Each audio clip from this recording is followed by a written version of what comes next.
Hey y'all, I'm Shayna. I got a lot of notes for Love and Marriage Huntsville season 9 because this is a finale. So I'm gonna try to, give y'all a good bit. However, I ain't trying to be sitting up here all day. So let's go ahead and just jump right into it. We pick up where we left off because we always end off with a to be continued. So we pick up with Sunni walking into the Bachelorette party. Destiny's face is cracked, of course, because Sunni entered the room. I'm glad Sunni won't be there next season. And I'm wondering if Destiny will be there next season because, baby, I'm over it. I'm over this storyline between them two and ran its course for me. And it really didn't give what it was promised to give. But anywho, Nell arrives and Melody quickly exits. We knew she wasn't staying there long. Okay, she did her time. So they start body painting and I'm bored. Nell jokes about Destiny and Sunni having to share a snake because they're both like painting a snake on the same body. And Sunni was not feeling that. She was not feeling that. She was like, we ain't sharing nothing, okay?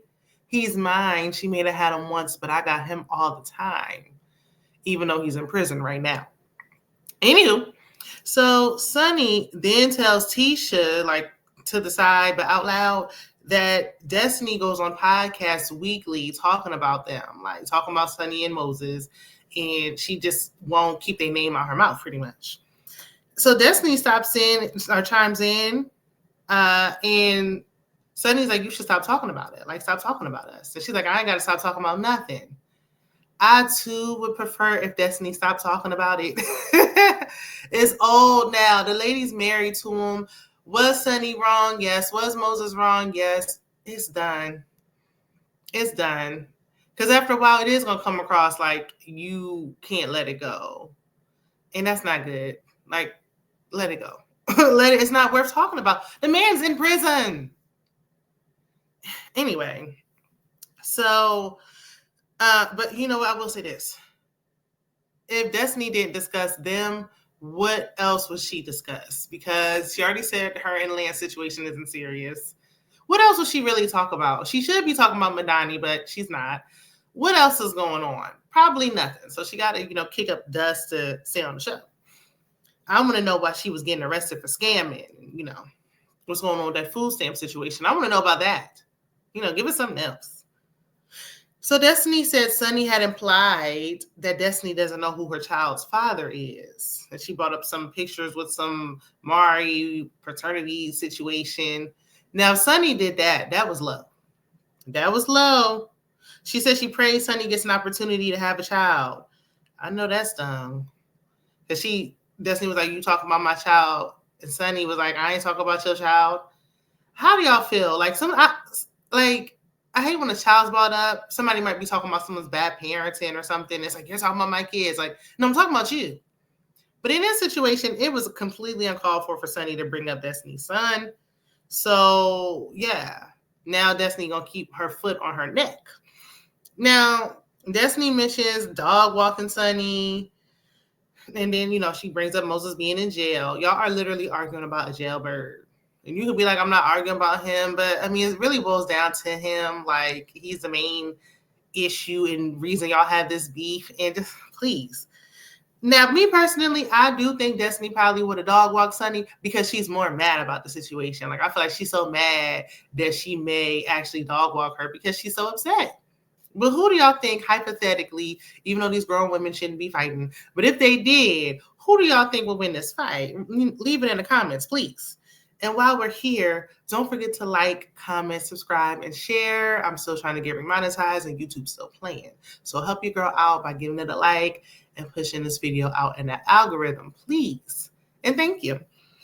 So we get to wedding day, and Nell's ankle is swollen, and I was seeing too much of Nell's foot. Like, okay, we get it, her ankle's swollen. Like, I believed it when she said it. Y'all don't got to keep zooming in. So Nell is getting her hair and makeup done with her daughter and her niece. And this is minus the stepdaughter that she done kicked to the curb and don't want nothing to do with. And the stepdaughter don't want nothing to do with her. Anywho, the girls mentioned Destiny and Sunni's argument and said Destiny ate her up. Were we watching the same thing? Did they edit something out? What did y'all see that we didn't? Because ate her up. No, I don't think anybody ate anybody up. I think this is a lose-lose situation here. But I mean, I guess if they didn't have this little tongue tussle, then, the bachelorette party would have been a straight up snooze fest, which it still was. But So they wonder why Destiny is so passionate about this anyway. Like, girl, why are you so pressed about them? Aren't you supposed to be effing with our brother and cousin? Yeah. What is that about? Nell did defend Destiny and say like the issue is really her bringing Sunni into the friend group. Y'all are all co-workers. That's why Destiny know what time it is. She's a part of the cast, even if it's a friend of capacity that she was going to be there. Stop it. So then we get a little clip of the guys and their bachelor party, because now we see everybody coming in and settling down in the ceremony, getting seated. So Kimmy brings up the bachelorette party. The guys mentioned the bachelor party. I wonder why that wasn't shown. Like, was there not enough going on? Why didn't we see that? Why did we only see a clip of that? Because they had real strippers. So, do y'all want strippers? Excuse me, stuffy. I don't know if I ever had a bachelorette party, because I didn't have one. When I got married the first time, I got married really young. We just, kind of went to the club and called it a day. I'm not a big fan of like strippers, and especially male strippers. I wouldn't want that personally. But, I know how for men it's a little different. But we know how this group of men get around women and strippers and, just women, period. It could be a woman just walking down the street. You know how they get. So I wouldn't feel so comfortable. But I guess the wives had to let it go because the cameras was there. But the cameras wasn't there the whole time. They had to leave eventually, I'm sure. This is just me speculating, though. I'm not saying that. I'm just saying. So the Scots 2.0 talks to Martel about Trish and Mel getting into it at Nell's bachelorette party. And Kimmy also mentioned that Destiny and Sunni got into it as well. But of course, Martel only wants to hear about what happened with Melody. He don't care about Destiny, Sunni. He really don't even care about Trish. He just was wondering if they was arguing about him, and it really wasn't even about you. So get your hopes back down. So Melody walks in as they're talking, and the Scots 1.0 say hi to Mel. And Mel in her confessional says that she feels like the Scots and Martel are playing nice and they're faking it. Yeah. I mean, what are they supposed to do? Like, we had somebody's wedding. Like, being cordial, maybe? They're being cordial. I mean, they got to work together. Everybody needs a check. So they let bygones be bygones. This ain't the first time. Melody, you had to sit with people and chit-chat a time or two when you didn't want to as well. So all of y'all done faked it at one point or another. But me personally, I would want to be where Mel's sitting. I wouldn't want to sit with them either. So Martel's acting like, I don't know, some kind of victim or something, like, poor me. I'm not with my wife, even though I thought I would be. Basically, in so many words, saying he missed Melody and that they cheated their kids out of a happy family. No, Martel, you cheated your kids out of that. That was what you did by yourself. I'm sure there's two sides to every story. Both people can play a part, but you're the only one that had a baby outside of the marriage. You did that by yourself. You're the one that had a girlfriend and a wife. You can't do that. But anywho, he feels like they would have been a couple to renew their vows in 30 years. And, he just saw Melody walking in looking good. And he's going to be spending the rest of his life with regretting losing Melody. But let's not forget that you're the one that had the revenge pee and was taking her to court. And while you was doing all that, because you was all angry in the heat of the moment, now look at you, sitting around wanting sympathy, and nobody cares. So the ceremony was beautiful. They renewed their vows. Chris upgraded Nell's ring. And she's like, is it real? Like, girl, what? And he was like, it's 7.5 carats. Yeah, it's real. Well, let me see the box and let me go get this appraised while we at it. I don't care if it's been 30 years since she, is having questions. Because why would that be your first thought? So Martel says in his confessional that he still believes in marriage.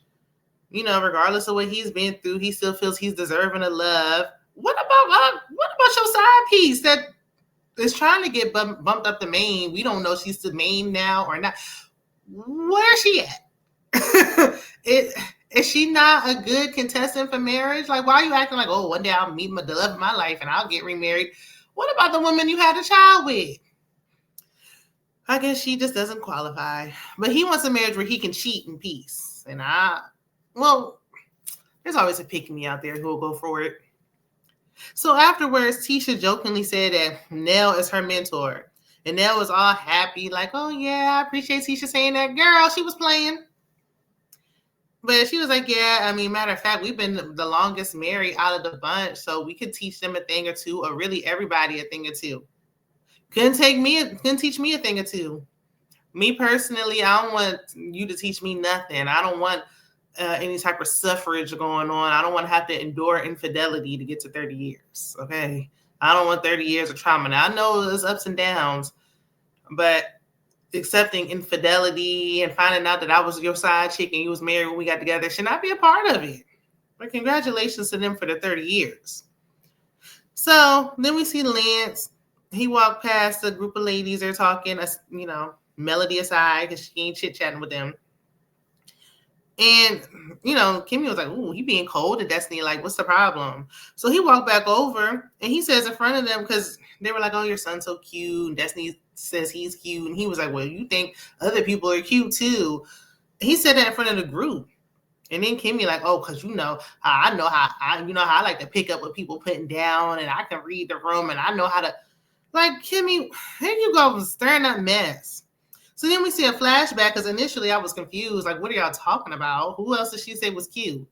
So we see a flashback of the Madani reopening.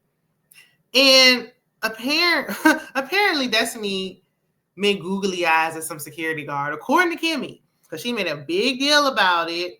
She was like, you giving googly eyes to the security guard. Like, I mean, dang, the lady ain't blind, even if she is dating Nell's son. Like, she can see. He was a nice built guy. So, and then she just went and let it go because she was like, well, Nell, how do you feel about that? And she was like, I mean, that's what she want to do. She's like, you're fine with that, with her dating your son, like trying to stir up some mess. And she's like, no, I don't like that. Now that I think about it, like she wasn't thinking about it, so you pushed it, Kimmy. I don't know. I mean, Kimmy been like, I ain't been feeling Kimmy for a little while. And I don't know if she's getting producer credits or why she's like doing this, but whatever. So, but I'm like, because Destiny was like, we're just dating and we're not serious. So, are y'all or aren't y'all? Does he know that? Does Lance know this? Because he definitely in his feelings. So in the meantime, someone got overheated and I think they passed out or something. So Mel sits down comfortably at the reception at her table, seated with her name tag. Her nameplate was there. She sat where she was supposed to sit. She's quiet. She's not doing anything. She ain't bothering nobody. All of a sudden, here comes Martel bringing his chair over, trying to force his chair at the table. Ugh. I don't know how she stayed with him so long. Melody jumped up immediately. His chair didn't even hit the ground by the time she got up and told the Fletchers she was leaving. Now I'm moving my seat. Now I'm leaving the party. I can get food somewhere else. I'm good. No, thank you. I wonder how the night would have been had Martel just sat where he was supposed to sit. But yeah, I don't blame Melody for leaving. Let my narcissistic ex-husband try to pull. Well, I'm not speaking about myself. I'm just saying in regards to Martel. Let that have been me, and that was Martel, my narcissistic ex-husband, forcing his seat at my table. I would have got up and ran off too. So Destiny pulls Lance to the side regarding his comment. And she was like, yeah, when he came over there being all sassy, like, girl, what? This how you talking about the guy you dating? She explained the situation and he was like, okay, I accept that. And she was like, no, it's still a little funky. Like, it's still, you're still feeling the way. Now, I don't like that he did that in front of everybody, but I do think she was like blowing it out of proportion. Like, I don't think it was that serious for her to be like, nah, I'm seeing red flags. I'm second guessing. Isn't he going through a divorce? If that wasn't the red flag, why is this? Why is this the red flag? So we got some Love and Marriage Huntsville, Bell Collective crossover action happening. We see a cameo from Latrice from Bell Collective. Shout out to Latrice. And then Destiny says Mel couldn't come together for the Fletchers. She's like, everybody came together besides Melody. And she said something earlier in the episode. I didn't catch it. I forgot what she said. Destiny stop. She don't like y'all. And that's okay. Like, she don't have to fake it and act like she like y'all. She's not there. It's not y'all wedding. She's coming there for the Fletchers. She's not being rude to y'all. She didn't ignore anybody. When somebody spoke to her, said hi, she said hi back. She sat down at her table. It was like a group. The group was surrounding, the cast was surrounding the Fletchers at one point, and she was standing there when Tisha said, oh, you can be my mentor.